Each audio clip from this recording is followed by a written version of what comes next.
Watu wengi wana ndoto kubwa sana maishani, lakini kuna kitu kimoja kinachowazuia kuchukua hatua. Kitu hicho sio ukosefu wa uwezo, sio ukosefu wa akili, bali ni hofu. Hofu ya kushindwa, hofu ya kukataliwa, au hofu ya kile ambacho watu wengine watasema. Ukweli ni kwamba hofu imewazuia watu wengi kujaribu hata kile walichozaliwa kukifanya. Lakini swali muhimu ni hili: inawezekana kweli kuishi bila hofu? Katika video hii utaelewa hatua 5 za kisaikolojia zinazoweza kukusaidia kuondoa hofu inayokuzuia kuanza kuishi maisha yenye ujasiri. Lakini kama ni mara yako ya kwanza kujiunga na chaneli yetu ya Elikhan Mtz, karibu sana na usisahau kusubscribe. Hatua ya kwanza, ipe hofu yako jina. Unajua, hofu ni hisia ambayo inazalishwa pale ambapo tunahisi hatari, na hii imetengenezwa zoka zamani, na miili yetu imeundwa hivyo ili tuwe najilinda na hatari ambayo inatokea katika mazingira yetu.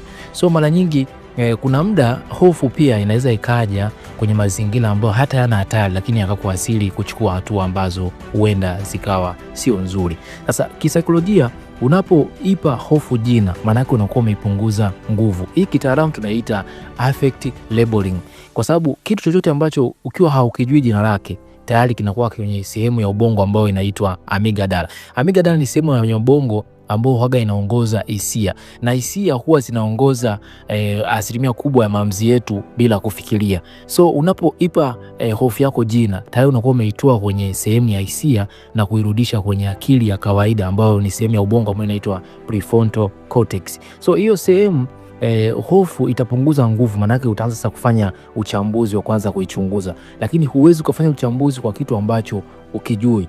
Kwa kitu cha kwanza kabisa, itambue hofu yako na kuipa jina. Sasa kuna mambo 4 ambayo unaweza kuyafanya ili yakusaidie kuipa hofu yako jina na kuipunguza nguvu kabisa. Jambo la kwanza kabisa, itoe hofu yako kwenye giza. Usiseme ninaogopa au mimi ni mwoga. Lazima useme unaogopa nini. Labda ninaogopa kuongea mbele za watu, na hofu ya kukataliwa, hofu ya kuonekana sifai. Ipo hapo tayari unakuwa umeshaipa jina, na ukishaipa jina hofu tayari unakuwa umeipunguza nguvu. Kama nilivyosema, unakuwa umeitoa kwenye sehemu ya ubongo ambayo inaongoza hisia na kuirudisha kwenye ubongo wa kufikiri wa kawaida, yani ubongo ambao unatumia mantiki. Lakini jambo la pili, itenganishe na nafsi yako. Hii tunaita kitaalamu externalization.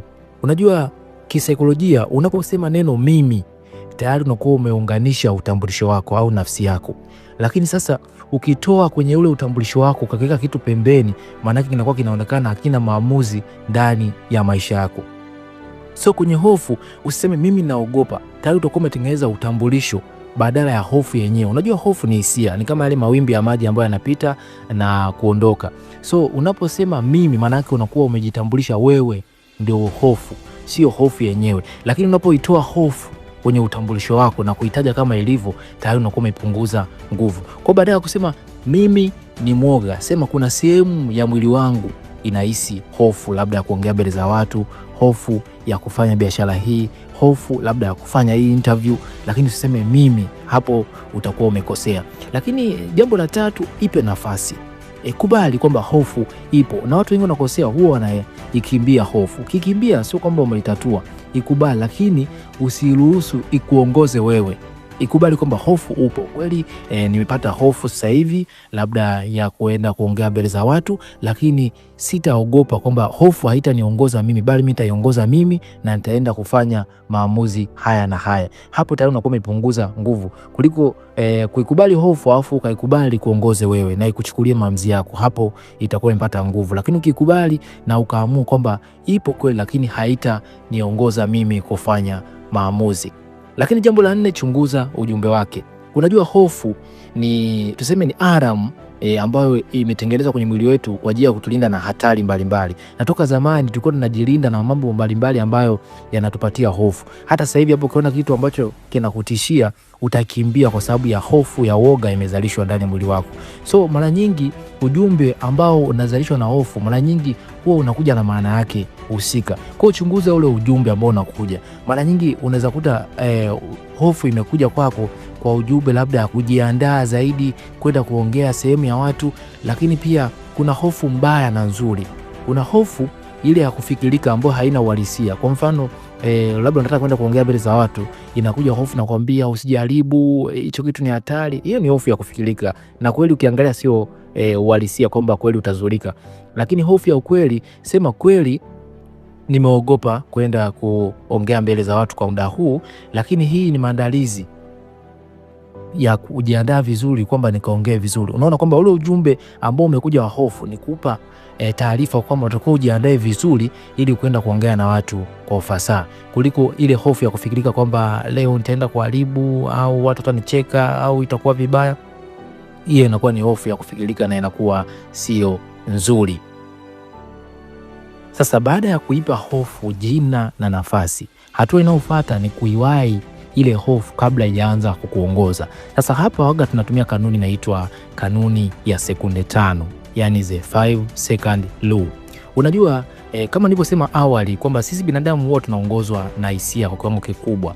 Sasa hisia mara nyingi huwa zinatuongoza hata pale ambapo kunakuwa hata hauna uhalisia wa kitu, kwa sababu hisia zina nguvu sana na mara nyingi huwa hazifanyi utambuzi wa jambo hilo husika. Lakini akili ya kawaida ambayo ni akili ya kufikiri ambayo tunaita mantiki huwa inafanya uchambuzi. Na ndio maana sasa hivi hata kama ukiona kuna kitu kimekuja kukutisha, ukitumia akili ya kufikiri utaanza kujiuliza, kwani hichi kitu ni kikubwa, kina madhara gani? Ndio unaamua sasa hapo ukimbia au usikimbie. Lakini hisia huwa unajikuta tayari umeshakimbia. Sasa hii mbinu ya sekunde 5 ilitengenezwa na mwanasaikolojia anaitwa Mel Robbins. Alisema kwamba huwa mara nyingi kunakuwa na gap lile la kufikiria na sehemu ya hisia. Sasa unapotengeneza muda wa kupunguza hilo gap, tayari akili yako inarudi kwenye akili ya kawaida ya kufikiria. So njia nzuri, kwa mfano labda unataka kwenda kuongea sehemu mbele za watu na unaogopa, hesabu 5 kurudi nyuma, sio 1 2 3 4 5 kwenda mbele. Unapohesabu 1 2 3 4 5 kwenda mbele, tayari utaendelea na utajikuta unafika hadi 100 na hutachukua hatua yote. Njia nzuri, kwa mfano umeogopa, hesabu 5 4 3 2 1, alafu baada ya hapo chukua hatua. Unapohesabu kwa kupitia njia hii, kwanza unakuwa unatuliza ile hisia ya woga, alafu pia unakuwa unarudisha ubongo wako kutoka kwenye sehemu ya hisia kurudi kwenye akili ya mantiki. Kwa pale sasa utakuwa tena unaongozwa na hisia, utakuwa unaongozwa na akili ya kawaida ya kufikiria. Yaani niseme kama ni mbinu ya kurudisha ubongo wako kurudi kwenye akili ya kawaida. Kwa sababu asilimia kubwa tunaongozwa na hisia. Unakuta mtu anatetemeka, wasiwasi, yani tunakuta mtu labda anaogopa jambo fulani mpaka yani anatoka na jasho. Kwa mfano labda unamuona mtu unataka kwenda kuongea naye, hesabu 5 kurudi nyuma, alafu nenda kaongea naye. Hapo tayari utakuwa umerudisha ubongo wako katika sehemu ya kufikiria. Kwa sababu ukichelewa tu pale kuchukua hatua, tayari hisia zitaanza kukushawishi sasa usiende, gaili ni hatari. Lakini pale unapokuwa na hesabu 5 4, kwanza akili yako itatulia, kwa sababu kinyume hatujazoea sana na ni sehemu ambayo unatakiwa utumie akili kufikiria. Lakini hii 1 2 3 mtu anaweza kuhesabu hata kama amelala. Kwa pale utajikuta hauchukui hatua, utaendelea kuhesabu mpaka 100 na utajikuta uko hapo hapo. Lakini kwa kurudi nyuma utajikuta unachukua hatua na ile hofu itakuwa imepoteza kabisa nafasi ya kuja kukuongoza. Kwa hii kanuni ni nzuri sana na inakusaidia kupunguza ule muda sawa wa hofu kuja kuanza kukushawishi wewe usichukue hatua yoyote. Sasa baada ya kuangalia kanuni ya sekunde 5, kanuni ambayo inakusaidia wewe kuchukua hatua haraka kabla hofu haijachukua hatua zidi yako, mbinu inayofuata ni jenga mazoea ya kukabiliana na hofu yako kidogo kidogo. Hii kitaalamu tunaiita exposure therapy. Unajua mara nyingi vitu vingi ambavyo tunaviogopa mara nyingi huwa tuna vitafsiri tofauti na vile ambavyo vyenyewe vipo. Sasa unapoanza kuchukua hatua ndogo ndogo na kuanza kuona kwamba viko tofauti na vile tunavyofikiria, tayari unaanza kupata ujasiri taratibu. Sasa leo nitakuonesha hatua ambazo unaweza kuzichukua kuanza kukabiliana na hofu yako kidogo kidogo. Hatua ya kwanza kabisa, orozesha hofu zako. Anza na hofu ya kwanza kabisa ambayo inakutisha, orozesha zote kabisa, hata zile ndogo kabisa. Ziorozeshe zote, kwa sababu hapa tunaenda kujifunza sana namna ya kuzikabili. Na mara nyingi watu wengi wanakosea, wanaenda kukabiliana kitu kikubwa kwanza, wanaacha kitu kidogo. Unapoanza na kitu kidogo ukakishinda, akili yako inaanza kuzoea na kuona kwamba kama nimeweza hivi basi ninaweza na hili jambo kubwa. Wale wote unaona wamefanya vitu vikubwa, hata wasanii alianza kwa kuogopa kwenye stage ya kawaida, baadaye akaenda kwenye stage kubwa. na akaenda kwenye stage kubwa zaidi. Kwa hiyo unaanza na vitu vidogo. Kwa hiyo orodhesha kwanza hofu zako zote, kuanzia ya kawaida mpaka ile kubwa kabisa. Lakini pia hatua inayofuata, anza na hofu ya kiwango cha kawaida. Ile hofu kabisa ambayo haikupi pressure, hauogopi sana, ndio unatakiwa uanze nayo. Labda kwa mfano kuongea mbele za watu, ndio unaona labda ni hofu ya kawaida ambayo unaweza kuanza nayo, hiyo unatakiwa uanze nayo. Usianze na kile kitu kikubwa, kwa sababu kama kile kitu kikubwa utashindwa kufanya vizuri na akili yako itengeneza sasa kumbukumbu kwamba hichi kitu ni hatari. Unajua si binadamu wako na sehemu ambayo tunapata uhuru wa kufurahia, tunaita comfort zone. Sasa unapokuwa umefanya kitu kikubwa kwa haraka zaidi, mwili wako utengeneza namna ya kujilinda na kile kitu. Lakini sasa ukifanya kitu cha kawaida, unajikuta unachukua hatua taratibu, unazoea mpaka baadaye unakuja kufanya kitu kikubwa zaidi. Lakini pia sasa unapokuwa unafanya hicho kitu ambacho kinakupa hofu ya kawaida, kirudie mara kwa mara. Usiishie tu mara moja, rudia kukifanya, kizoee. Kama kuongea mbele za watu, ongea na mtu mmoja, ongea na wengine, jaribu, rudia mara kwa mara mpaka akili yako ione kama ni kitu cha kawaida. Lakini baada ya hapo, pandisha daraja. Umetoka kwenye hofu ya kawaida, kwenye zile hofu zako, angalia sasa kitu gani kingine ambacho kinafuata pale ambacho sio kikali zaidi, ambacho kinakupa hofu kubwa zaidi. Sasa nenda kakabili na chenyewe. Labda kuongea na mtu ambaye unaona unamuogopa, jaribu sasa kwenda kumfuata na kuanza hata kumsalimia. Taratibu unavyoenda unapandisha daraja, taratibu utaanza kuona ile hali ya hofu inaondoka. Kwa hiyo mara nyingi watu wengi wanasubiri mpaka akabiana kitu kikubwa zaidi. Unapomuona mtu kafanya jambo kubwa zaidi, alianza na jambo dogo zaidi. Kwa hiyo nikupe mfano kwenye historia ya Biblia. Kuna mfalme mmoja alikuwa anaitwa Daudi. Alipokuwa mdogo alianza kupambana na simba na dubu kabla ya kwenda kupambana na jitu moja linaitwa Goliath. Kwa vitu vidogo vidogo alikuwa anapambana navyo porini, kwa sababu alikuwa anachunga kondoo kama simba na dubu, ndio vilimjengea ujasiri taratibu wa kuja kukabiliana na jitu ambalo taifa zima la Israeli lilikuwa wanaliogopa. Kwa hiyo jambo lolote lazima uanze na hatua ndogo ndogo. Usianze na kile kitu kikubwa ambacho kinakupa hofu kubwa zaidi. Hapo utajikuta mwili wako utajilinda ili usikifanye, na utajikuta umeogopa zaidi hata kuja kurudia tena, kwa sababu kimekutengenezea mazingira ya kuogopa zaidi. Kwa anza na jambo dogo, alafu baadaye unapandisha mpaka unakuja kufikia kwenye jambo kubwa zaidi. Sasa baada ya kukabiliana na hofu yako kidogo kidogo, huwa kuna mabadiliko ya mwili huwa yanatokea. Unaweza kuta mtu anapata mapigo ya moyo kwenda mbio, kutoka na jasho au kuhema haraka haraka. Hii huwa ni kawaida pale unapoenda kukabiliana na hofu. Sasa kuna namna ya kubadilisha ile hali ambayo inakutokea hiyo ya kawaida na uzidi kupambana na ile hofu yako. Sasa hapa mbinu ya 4 tunaita badilisha maneno yako unaojizungumzia ndani. Hii tunaita kitaalamu reframing. Sasa unajua kikawaida si binadamu hofu na msisimko ambao binadamu anaupata pale anapopata furaha huwa ni vitu ambavyo vinafanana, kama vile mapigo ya moyo kwenda mbio, kuhema haraka, kutoka na jasho, ni vitu ambavyo huaga vinafanana. Sasa njia nzuri ni kubadilisha ule mtazamo, badala ya ile hali inayokutokea unapata hofu, kuibadilisha na kuiona kama ni msisimko. Sasa hii inafanyaje kazi? Kwa mfano mpata hofu, labda umeenda kuongea na mtu kaona mapigo ya moyo yanaenda mbio, kutoka na jasho au kuhema haraka, badilisha huo mtazamo. Sema kwa ujasiri, sema baada ya kusema ninaogopa, sema nimepata msisimko au mwili wangu unajiandaa kwenda kufanya jambo la ushindi. Unaona? Yaani unabadilisha kabisa mtazamo wako. Hii kisaikolojia tunaita cognitive appraisal. Manake badala ya kuona kwamba ni kitu cha hatari, unabadilisha ule mtazamo. Unajua si binadamu tunafanya kitu kulingana na focus ya akili yetu ilivyokielekeza. Kwa hiyo ukielekeza akili yako kwamba ni hofu, tayari inaingia kwenye sehemu ya ubongo ambao waga inazalisha namna ya mwili kujilinda na kukimbia. Inaita fight and flight. Lakini ukibadilisha mtazamo wako ukasema nipata msisimko wa kwenda kufanya kitu cha ushindi au mwili wangu unajiandaa kwenda kufanya jambo la ushindi, tayari inatoa katika hali ile ya kujilinda ya flight au fight na kurudisha katika hali ya kujiandaa.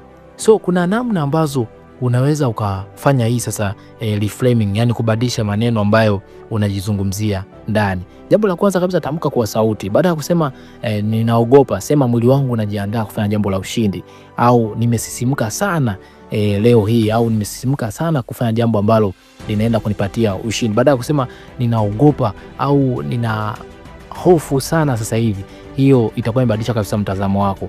Lakini jambo la pili, tafsiri upya dalili za mwili. Mapigo ya moyo yanakwenda mbio, badilisha ile hali, sema mapigo ya moyo yananisukuma kwenda kuchukua hatua za ushindi. Kwa mfano umetetemeka, usema hizi ndio nguvu sasa za kwenda kupambana na lile jambo. Unajua ni kama kitu cha kawaida, lakini tayari una connect ubongo wako na focus ile ambayo wewe unaitaka. Lakini jambo la tatu, lenga kwa nini badala ya vipi. Usifocus zaidi kwenye vipi kama nikishindwa, vipi kama ikishindikana, vipi kama wakinicheka. Jiulize kwa nini nafanya jambo hili. Unapojiuliza kwa nini, tayari utabadilisha ule mtazamo wako wa vipi kama nikishindwa au vipi kama nikionekana mtu wa hovyo. Badala yake utarudi kwenye ile focus yako kwamba kwa nini nafanya jambo hili? Kwa nini naenda kuongea mbele za watu? Ukianza kupata sababu kichwani na kuongezea nguvu badala ya zile hofu ambazo zinakuja kwako. Kwa hiyo namna unavyojizungumzia ndani inabadilisha kabisa ile hali ya hofu ambayo inakuja, kwa sababu unapoanza kukabiliana hofu taratibu, huwa kuna mabadiliko yanatokea. Sasa unapobadilisha ule mtazamo, tayari akili yako inaanza kufocus na kitu tofauti ambacho wewe mwenyewe ulikuwa unakiwazia. Sasa mbinu ya tano ambayo inaweza kukusaidia kukabiliana na hofu ni kukubali kushindwa kama taarifa, sio utambulisho. Unajua watu wengi wanaogopa kukabiliana na hofu zao kwa sababu ya ile taarifa ambayo itakuja badala ya ile hofu. Lakini sio hofu yenyewe, ni ile taarifa ambayo itatengenezwa baada ya hofu. Yaani mtu anaogopa kwenda kujaribu jambo kwa sababu ya kuogopa kushindwa. Ile taarifa ambayo itakuja kwamba ameshindwa ndio anaogopa zaidi. Lakini ukijifunza namna ya kujua kwamba vitu vyote ambavyo unashindwa au vitu vyote ambavyo unakosea ni sehemu ya kujifunza ambayo inakusaidia wewe kuchukua hatua, hauwezi kabisa tena kuogopa. Sasa kuna mbinu tatu ambazo zinaweza kusaidia kutokuogopa kushindwa.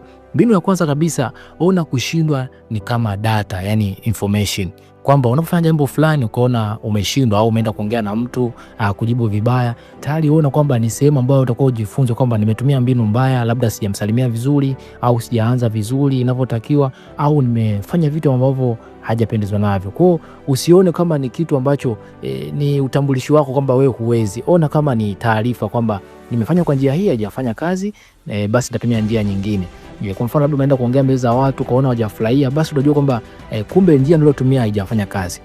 Ni sawa na huyu mgunduzi wa umeme ambaye ametengeneza balbu ambazo tunazitumia leo, anaitwa Thomas Edison. Yeye alifanya majaribio 1000, lakini kuna siku aliojiwa kwamba ulikosea mara 999. Akasema hapana, nilifanya njia 999 ambazo zilikuwa hazifanyi kazi, nikapata moja ambayo inafanya kazi. Kwa hiyo hata wewe usione kama kushindwa ni sehemu ya utambulisho wako. Ona kama ni sehemu ya kujifunza, kupata taarifa kwamba nimeenda kuongea na mtu akataa, basi kumbe sikutumia njia nzuri ya kwenda kuongea naye. Au nimeenda kufanya jambo fulani likashindikana, labda kwenye interview wakakataa, basi pata taarifa kwamba kumbe njia hii wamekosea. Ongeza taarifa zaidi ya kujifunza. Hapo utakuwa unatengeneza mazingira ya ujasiri wa kutokuogopa tena ile hofu yako. Lakini mbinu ya pili ni mbinu ya worst case scenario. Yaani kwamba kwenye jambo ambalo hilo unaliogopa, angalia ni jambo gani ambayo kubwa zaidi litakupata ambalo ni hatari. Ukishalikagua, kama ukiona hakuna hatari yoyote, kwa mfano unapotaka kwenda kuongea mbele za watu au kufanya jambo fulani, angalia ni jambo gani ambalo kubwa zaidi ambalo linaweza kukupata. Ukiona hamna, basi utaona kwamba kile kitu ambacho unakihofia hakina uhalisia. Unakuta mtu anaogopa kuongea mbele za watu, lakini unakuta hofu iliyomo ndani yake, anaogopa kwamba ni hatari, lakini sio hatari. Kwani wale watu watakuua? Wale watu watakuzuru? Hapana. Angalia kile kitu ambacho unakiogopa. Angalia ni jambo gani baya ambalo linaweza kutokea baada ya kufanya jambo hilo. Ukiona hakuna jambo baya, basi ona kwamba ile jambo ambalo unaliogopa halina uhalisia.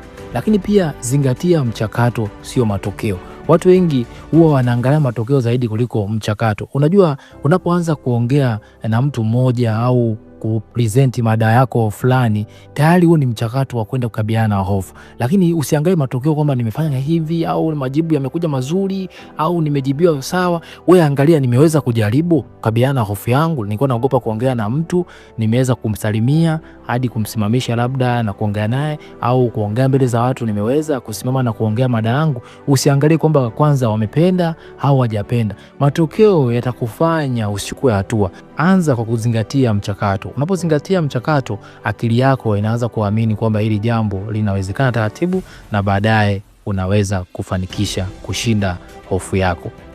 Wewe nikwambie kitu kimoja cha muhimu zaidi. Unavyomuona mtu anafanya mambo kwa ujasiri, sio kwamba hofu hana. Anayo, ile ameamua kuchukua hatua na kuipuuza hofu isimuongoze yeye. Lakini ukiruhusu hofu ikuongoze wewe, tayari utashindwa kuchukua hatua. Na hofu sio nzuri kwa sababu inaweza kuzuia kufanya vitu vya msingi ambavyo vitakuja kuwa na maana kwako kwenye maisha yako. Kwa hiyo anza kufanya hatua hizi ambazo zitakusaidia kushinda hofu na utakuwa na mafanikio makubwa. Kumbuka, kuishi bila hofu haimaanishi kuwa hofu haipo. Inamaanisha umejifunza kuikabili na kuendelea mbele licha ya uwepo wake. Ujasiri ni kama misuli. Ukiitumia kila siku inakuwa na nguvu zaidi. Kama umejifunza kitu muhimu kwenye video hii, hakikisha umelike video hii, subscribe kwenye chaneli yetu na usahau kushare video hii kwa wengine ili nao pia wajifunze kanuni hizi za kisaikolojia za kuishi maisha yenye ujasiri. Tuandikie kwenye maoni, ni hofu gani ambayo ungependa kuishinda kuanzia leo?